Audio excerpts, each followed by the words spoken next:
Hey there, are you thinking about a mobility scooter but you don't know where to start? You aren't alone. Today we're lightning rounding the top questions you've been asking this year to help you find the perfect ride. Let's dive in. Question number 1. Can I actually take a mobility scooter on an airplane? The answer is yes. Most folding and travel scooters are airline approved. The key is the battery. As of 2026, you need a lithium-ion battery that is FAA and TSA compliant, or a sealed lead-acid battery commonly found on the Go-Go's.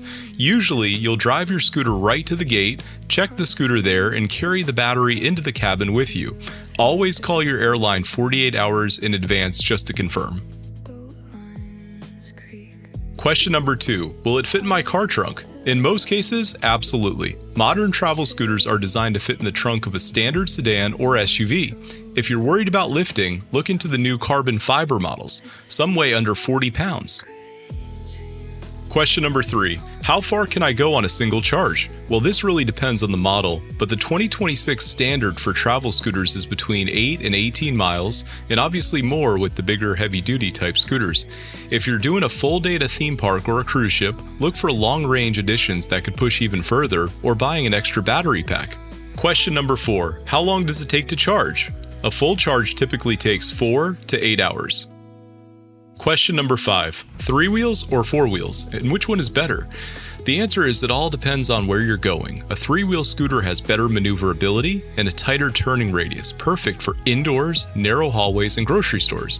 A 4-wheel scooter has maximum stability. If you're spending your time on uneven sidewalks, gravel, or even grass, go with a 4-wheel scooter to prevent from tipping. Question number 6. Can I use my scooter on grass or gravel? And the answer to this is yes if it's a heavy-duty or all-terrain model. The lightweight travel scooters are built for smooth surfaces like pavement.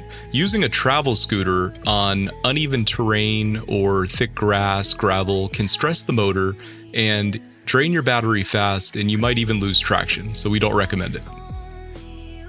Question number 7. Do I need a license to drive one?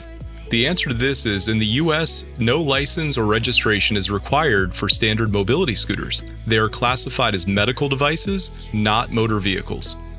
Question number 8. Does insurance or Medicare cover the cost? And the answer to this is sometimes.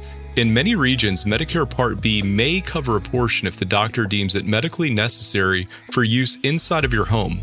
If you're buying it mainly for travel or outdoors, you can expect to pay out of pocket. Those are some of the big questions we got over the past month, and we'll continue doing this, just basically highlighting some very popular questions that our customers are asking to help guide you in the mobility market. It's changing very fast. The technology is improving just about every few months. So if you have any specific questions, of course, let us know. You could drop it in the comments below. And don't forget to hit that like and subscribe button. It really helps us out. So we'll see you in the next one. Inside